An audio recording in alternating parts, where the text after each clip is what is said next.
தானா பாடும் கானா பாட்டு என்ற நூலில் ஒரு கற்பனை தான் இது. வாழ்க்கையில் நிகழக்கூடாதது. ஆனால் ஒருவன் எல்லாவற்றையும் இழந்து தவிக்கிற நிலையில் எப்படி அவன் தன் கருத்தை பாட்டாக வெளிப்படுத்துவான் என்று கானா பாட்டில் நான் எழுதியிருக்கிறேன். தலைப்பை பார்த்தீர்களேயானால் செத்து போவதும் மெத்த இன்பமே என்பது. அதை பாடி காட்டுகிறேன்.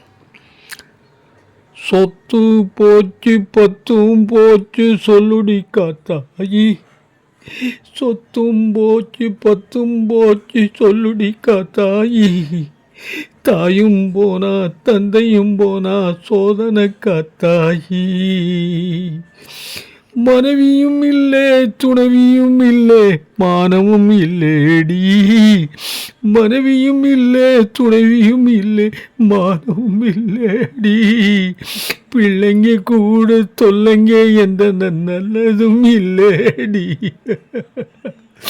சாப்பாடு கூட சமைச்சு செல்ல சாப்பாடு கூட சுவைச்சிடவில்லை தப்புன்னு இருக்குதடி, முடியும் நரைச்சிச்சு அடியும் தளர்ந்துச்சு அல்லது காத்தாயி அல்லது காத்தாயி, சொத்தும் போச்சு பத்தும் போச்சு சொல்லுடி காத்தாயி, தாயும் போனா தந்தையும் போனா சோதனை காத்தாயி, பணமும் தொலைஞ்சிச்சு குணமும் தொலைஞ்சிச்சு பலமில்ல காத்தாயி, பணமும் தொலைஞ்சிச்சு குணமும் தொலைஞ்சிச்சு பலமில்ல காத்தாயி, சுத்தம் போச்சு சுற்றம் போச்சு சுகமில்ல காத்தாயி, சுத்தம் போச்சு சுற்றம் போச்சு சுகமில்ல காத்தாயி,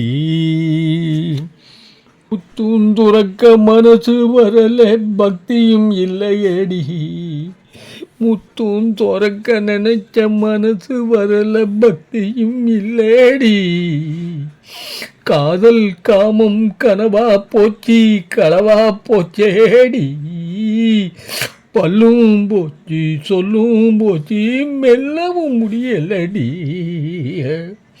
கொடுக்க மனசும் கொஞ்சமும் உள்ள கெடுக்க மனுஷங்கடி, கொடுக்க மனசும் கொஞ்சமும் உள்ள கெடுக்க மனுஷங்கடி, உறக்கம் வரல ஒருவரும் துணை இல்லை கிறுக்கும் பிடிச்சுதடி,